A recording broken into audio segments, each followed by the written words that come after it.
আমি তো জানি বাংলা হয়তো জানেন, তবুও আমরা অভিনন্দন বললে উনি বলেন শুভনন্দন। হ্যাঁ, উর্দু জানেন, কারণ এবারে খুশির ঈদের শুভেচ্ছা তিনি উর্দুতে দিয়েছেন। তো উনি জানেন না পশ্চিমবাংলায় সংখ্যালঘু মুসলিমদের 80% বেশি বাংলাতে কথা বলেন। তিনি কি বলেছেন? তারাপীঠ কঙ্কালীতলা পীঠের মন্দির উনি বানিয়েছেন। তারাপীঠ এবং কঙ্কালীতলা মন্দির উনি বানিয়েছেন। বাংলায় হিন্দু ধর্মকে প্রোটেকশন উনি দিচ্ছেন। যখন সোনাচূড়া থেকে টাউন ক্লাবে বজরংবলীর পুজো দিতে আসছিল, 4টে বাসে মহিলা শিশুদের পেটানো হচ্ছিল ভূতার মোড়ে, উনি প্রোটেকশন দিতে এসেছিলেন। দেবব্রত মাইতি হিন্দু যখন খুন হন কিল্লোগ্রামে, উনি প্রোটেকশন দিতে এসেছিলেন। রথিবালা আড়ি যখন খুন হয় মধ্যরাতে, উনি প্রোটেকশন দিতে এসেছিলেন। মোথাবাড়িতে উনি প্রোটেকশন দিয়েছেন। কালকে জঙ্গিপুরে পুলিশকে রাম কেলান কেলিয়েছে, ওনার ভোট ব্যাংক গাড়ি পুড়িয়েছে। তিনি বলছেন দক্ষিণেশ্বর মন্দির কা সব বানা দিয়া, একটু আগে বলেছেন দক্ষিণেশ্বর মন্দির কা সব বানা দিয়া। দক্ষিণেশ্বর মন্দির উনি বানিয়েছেন। বলছেন কেউ পাপ করলে জৈন ধর্মে মাফ করে দেওয়ার জায়গা রয়েছে। মানে আপনি চুরি করেছেন 26,000 পরিবার রাস্তায়, 23 লক্ষ পরীক্ষার্থী 2016 পরীক্ষায়, 23 লক্ষ বাংলার বেকার যুবক যুবতীকে ধ্বংস করেছেন 16 সালের পরীক্ষা। এরপরে আরো কত বেড়াবে তার ঠিক নেই। 26-এ বিজেপি আসবে, আপনাকে জেলে পুরবো আমরা, আপনার গোটা মন্ত্রিসভাকে জেলে পুরবো।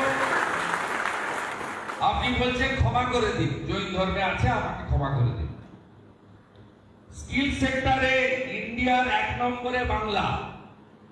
নন্দীগ্রামের 1-2 ব্লকে কত ছেলে বাইরে কাজ করে? কত ছেলে বাইরে কাজ করে? 17টা অঞ্চলে কত? 40,000 মিনিমাম। ঠিক না বেঠিক? আগে জানতাম না। করোনা যখন হয়েছিল, যখন শ্রমিক স্পেশাল ট্রেন দিয়েছিলেন মোদিজি, আর করোনার সময় শ্রমিকদেরকে প্রশাসন এবং হেলথের পক্ষ থেকে নামের তালিকা করে 7 দিন স্কুলে রাখা হতো না বাড়িতে পাঠানোর আগে, তখনই আমরা বুঝেছিলাম যে কত হাজার লোক বাইরে বসবাস করেন এই পশ্চিম বাংলায়। তিনি বলছেন স্কিল সেক্টরে আমরা 1 নম্বরে। স্কিল মানে দক্ষ।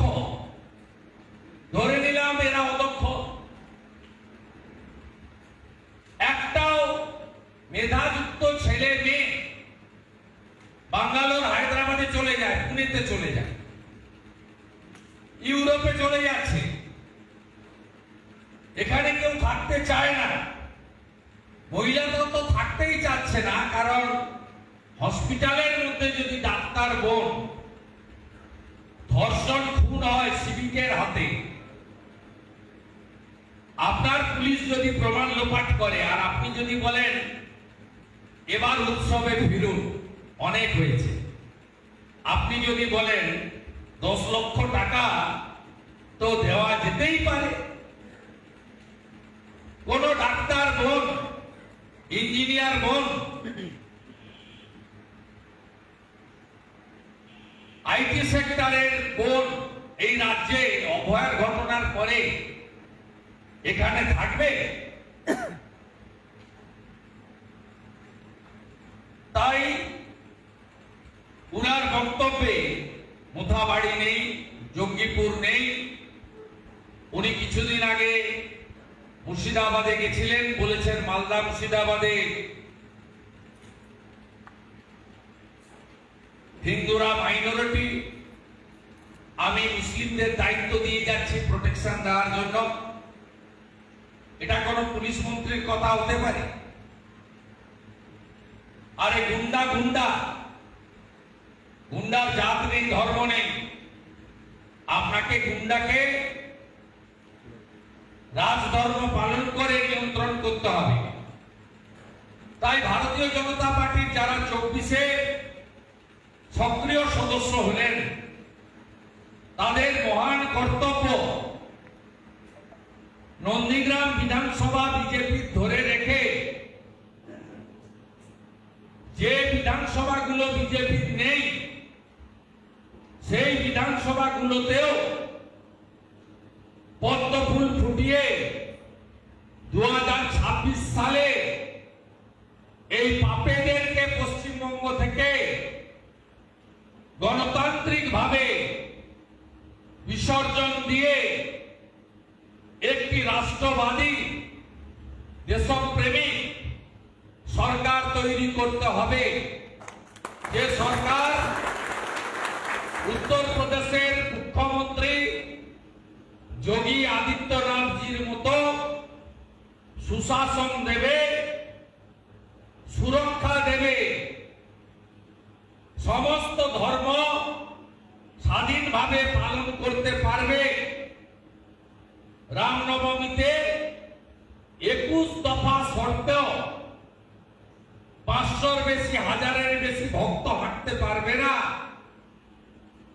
আমাদের ঠিক করে নেওয়া রুটে যেতে হবে।